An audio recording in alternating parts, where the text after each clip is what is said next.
মই অভিশাপ দিছো আপোনাক, আপোনাৰ ফিউচাৰ যিবিলাক প্ৰজন্ম আহিব সেইবিলাক এই সেম তিৰফালৰ তলত থাকিব আৰু কোনোবা চৰকাৰ আহি লাত মাৰি এই তিৰফল ভাঙি দিব। পাইকানৰ ঘটনাটো অতি মৰ্মান্তিক এটা ঘটনা।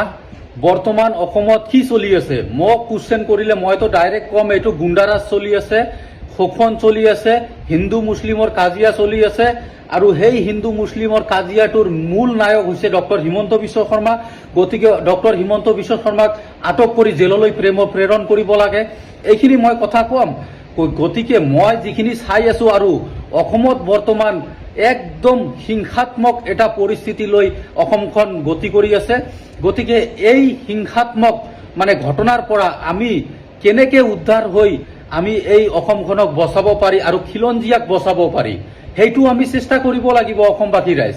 কিয়নো মই দেখিবলৈ পাইছো অসমত থকা বিভিন্ন জনগোষ্ঠী থাকে, বসবাস কৰি থাকে, কোচ ৰাজবংশীকে ধৰি যিমান অসমীয়া খিলঞ্জীয়া মানুহ আছে ইয়াত, সেইবিলাক খিলঞ্জীয়া মানুহৰ ওপৰত অত্যাচাৰ চলাই আছে হিমন্ত বিশ্ব শৰ্মাই। কেতিয়াবা গুণ্ডাগিৰি, কেতিয়াবা ধমকি, কেতিয়াবা কি গুলিয়াই হত্যা কৰাৰ নামত ইমান দাদাগিৰি কিহৰ?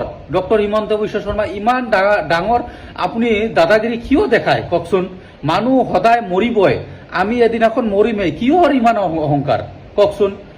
আপোনাৰ যেদিনাখন ল'ৰা ছোৱালী এই তিৰফালৰ তলত থাকিব বৰষুণৰ মাজত, সিদিনাখন আপুনি চাব কেনেকুৱা লাগে। মই অভিশাপ দিছো আপোনাক, আপোনাৰ ফিউচাৰ যিবিলাক প্ৰজন্ম আহিব সেইবিলাক এই সেম তিৰফালৰ তলত থাকিব আৰু কোনোবা চৰকাৰ আহি লাত মাৰি এই তিৰফল ভাঙি দিব। মই অভিশাপ দিছো আপোনাক।